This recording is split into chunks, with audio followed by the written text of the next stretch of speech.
A special thank you to each of our subscribers who make this channel possible. Here's today's story. In a critical moment for European security, leaders of the European Union have made a passionate appeal to U.S. President Donald Trump, urging him to safeguard their security interests during the upcoming summit with Russian President Vladimir Putin, set to take place later this week. The backdrop of this appeal is the ongoing war in Ukraine, which has now entered its fourth year, and the uncertainty surrounding the extent of Ukraine's involvement in the discussions.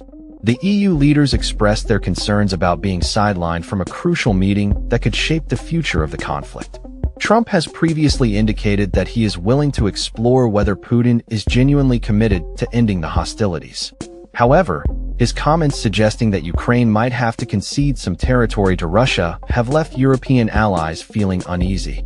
The EU leaders emphasized that any resolution must include Ukraine as a key participant, stating that a just and lasting peace must adhere to international law, particularly regarding the principles of sovereignty and territorial integrity.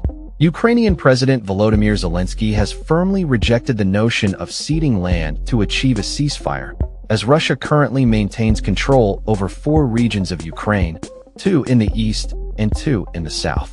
The fear among European nations is that should Putin secure favorable terms in the negotiations, he may set his sights on further territorial ambitions. During a recent statement, Trump reiterated his stance on potential land swaps, suggesting that this could involve difficult concessions for both Ukraine and Russia. His overtures towards Putin, who remains a controversial figure in Europe, have raised alarms among Ukraine's supporters.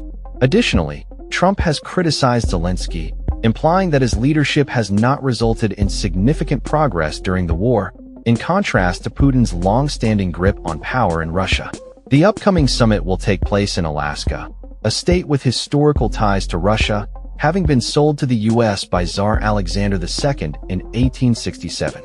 In an effort to bolster support for Ukraine, the European leaders plan to convene virtual meetings led by German Chancellor Friedrich Merz ahead of the summit. While Trump has not confirmed his participation in these discussions, he has expressed a desire to gather input from various stakeholders before his meeting with Putin. The EU's united front is somewhat undermined by the absence of Hungarian Prime Minister Viktor Orbán, who has consistently aligned himself with Putin and has resisted EU efforts to support Ukraine. As the summit approaches, the stakes are high, and the outcome could have lasting implications for the security landscape in Europe and the future of Ukraine. That's all for this story. We upload videos every day covering many different subjects, so hit that subscribe button to stay informed. Thanks for watching.